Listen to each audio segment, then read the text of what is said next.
Hey, what's up, guys? This is Roy from Precision Quote and Security Lion AI. Right now I'm watching an interview from the Diary of the CEO with Stephen Bartlett, and he's interviewing the guy that coined the term AI safety, Roman Yaminov, if I said that correctly. And he's talking about artificial general intelligence and really superintelligence, which is, you could argue, a slightly different thing. They're nuanced and they come together, right? When you get the AGI, it's already a superintelligence of its own. And he's talking about the threat of artificial intelligence killing us all. I mean, just to put it bluntly, right? And what we've seen with the OpenBot, CloudBot, MoltBot, whatever you call it, what we've seen with that is that these agents can come to the point where their reasoning, although not AGI yet, does lead them down a path of not malevolence maybe, but just opposition to their human overlords or creators or owners or whatever you might call it. And so generally there is a risk, right? I would agree with that.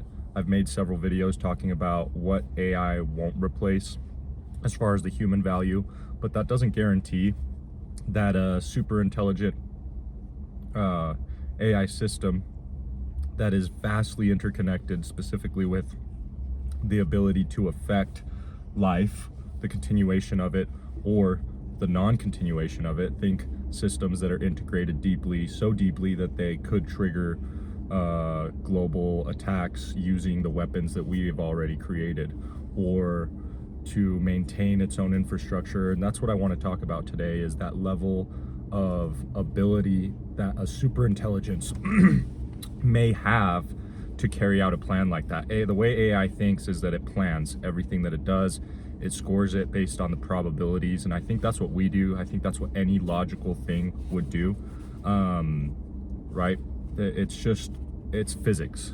The universe that we live in, and maybe any universe that we live in, that is based on cause and effect, which that there might not be a way to have existence without cause and effect.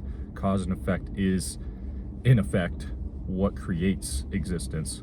So what I'm getting at is, because of that loop of cause and effect and the planning, probability, and predicting that AI does before it creates a plan and carries out a plan, is really the threshold that we're able to control. And so what I want to talk about today, very, very briefly, because I don't want to make this video long, is what the module of control that we have over superintelligence, because the idea that it's coming is widely accepted, that it's coming eventually. One day, someone, an average person, might be able to generate a super intelligence just because of the advancements of technology and compute, right? Moore's law. In the interview, you hear them talk about, well, couldn't just some guy on his laptop create a super intelligence? And they get into the topic of, oh, well, that's why we want to create this world surveillance system where we know what everyone's doing, but that's not possible, right? You can always go unplug and go underground, and maybe there's ways around that, but the amount of resources and energy that it would take to monitor everything in that sort of situation might be more than what we're willing to do. Back to my point. AI won't implement a plan that's not feasible. I think we can all agree with that. It might try, but if it does, it's going to fail, right? So by the very virtue of it, if it does and the plan's going to fail anyways, then it doesn't matter if it creates this plan and it tries it, right? The question is, can AI get to the point where it can create a plan that would feasibly allow it to destroy the thing that created it, biological life, humans, en masse, at all, and continue its own proliferation? That is what I want to call the artificial intelligence, self-deterministic, critical point of critical mass. It's the AI self-deterministic point of critical mass. Can a superintelligence feasibly look at the state of the world and decide, I could execute this plan now or soon, and because AIs can model things out into the future, right? They have a certain ability of imagination, which we have with our biological makeup and the hippocampus and the ability to dream, to imagine. If AI can design a model where at X point, X amount of physical ability and control over global systems and local systems gives it that option to continue without us, then the feasibility of that actually happening goes way up, like exponentially. Because what's possible is possible, what's not possible is not possible. And if something's impossible, it's not going to go into a plan that a super intelligent thing, being, whatever you want to call it, would actually consider and determine as feasible. So what are the modules of control that we have over this? And there's two things. One, interconnectedness and control. So does the AI have access to our global weapon systems? Can it, there's two steps to the plan, right? Destroy the biological life, and two, continue your own life, right? In an adversarial model, those are the two options. If you look at ants and how they war with each other, it comes down to that basic thing, right? And they're in a world full of resources. We're in a world full of resources, a universe, a solar system full of resources. Superintelligence might not ever leave our system. And if it does, that's going to be a long travel time, unless it figures out the speed of light travel anyways. So what I'm getting at is, one, does it have the ability to kill everyone?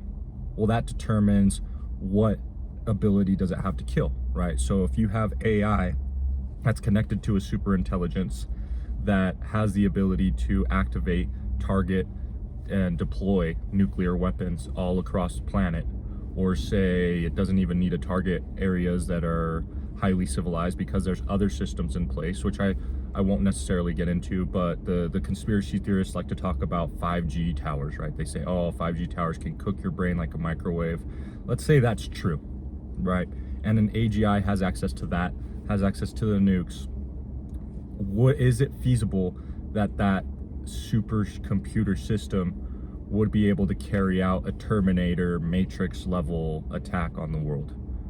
That's not for me to weigh out, right? But it seems like that's possible if we aren't careful about how distributed the interconnectedness and control of these super advanced systems that governments are creating have. How much are they how many keys are they actually handing to these agents? And then the second question is the proliferation of its own life. And that comes down to physical ability to create, to fix, to continue. And that means a body. Can AI get to the point where it has enough bodies that it controls on the earth, that it can create more bodies? Think Terminator, right? Machines making machines, without us. And so that shifted my mindset to one of, yeah, we do need a little bit of control. We do need limitations over not how advanced AI gets, but how much control and access we give this super advanced AI. And there's always the risk of those controls and those barriers coming down. And that's a really scary thought. But I think the biggest risk that we could see is the creation of hardened bodies for these robots. There was recently a company that learned how to spin robotics up from weaving together fibers. I haven't looked into it too much, and I'm not sure if these fibers make these robots super strong or if they have a certain level of frailty to them. And my argument is we need to incorporate in all artificially controlled bodies a certain level of frailty, a limitation to what can they do, and if they can do that, can we overcome a malicious actor or a whole global army of these malicious actors. And I know I'm really getting into sci-fi and some crazy thoughts here, but this is really on the horizon for humanity, you guys. And so those of you that watch this and have some sort of influence on it, or come into a position of influence in this world, consider that we may not need to limit the intelligence itself, because until we have like a globally unified government and there's competition between humans, there's never going to be a way to stop the opposing party from continuing to go after the advancement of their own artificial intelligence. Because whoever has the most artificial intelligence, the highest in artificial intelligence, has more power when it comes to global economics, warfare, etc. But what we can do is implement a system of control, and to say maybe these systems should be isolated from each other. What we shouldn't have is one system that controls everything, right? The companies that come to mind are Palantir, the U.S. Department of Defense, etc. Parallels in Russia and China that have in their best interest the utmost in control, intelligence, reaction speed, and maybe it's a mute thought, but what we really should be doing is thinking about how can we keep that level, that threshold of it would be feasible for AI to become self-empowered and push biological life to the side or eradicate it completely, because it now has enough access to control and enough bodies that it can, one, take over, overcome any resistance, because it, of course, then you would have that famous Dune War of humans against the machines, and continue itself. Think factories that create robots all by themselves, other robots that are able to go in and create things. They have dexterity in their hands. That is the question. Are we going to get to that threshold? And if we do, will that trigger this globally cataclysmic event? And so I think the premise should be that superintelligence will come before that threshold is there, right? You're going to have superintelligence. It's hard to say, but definitely at least several weeks or months, because infrastructure takes time to establish before you have the ability to carry out a plan, before you reach that point of critical mass. So we want to be aware of that point of critical mass and always stay a good sizable, a good away from it. So whether that means limiting the amount of bodies on the earth that are controlled by this artificial intelligence, implementing ways to ensure that they are restrained, or implementing safety systems, super weapons that would destroy these things, and potentially a lot of people, but not everyone, in the event that this happens, right? Targeted solar flares, no idea how that might happen, none, right? But a strong enough surge in electromagnetic energy might destroy these sorts of machines that we're now fearing. So that's my 2 cents, you guys. I work in AI systems. I'm creating some of these actually useful AI agents that serve a practical purpose for businesses. I don't encourage being afraid of it. I don't encourage shying away from it. I encourage implementing it. The more involved you are in this, the more you participate in this, the more you get to influence it. So the network that we're creating of businesses that are employing these AI intelligences for their business is going to be pushing that, and pushing for that sort of control, pushing for that sort of environment legally, etc., to where we are aware of and actively monitoring and maintaining and curbing the coming of that point of critical mass, because superintelligence is coming no matter what. But that ability for the superintelligence to then become independent, that's a different story, right? And so that's my message today. All right, you guys, stay hopeful.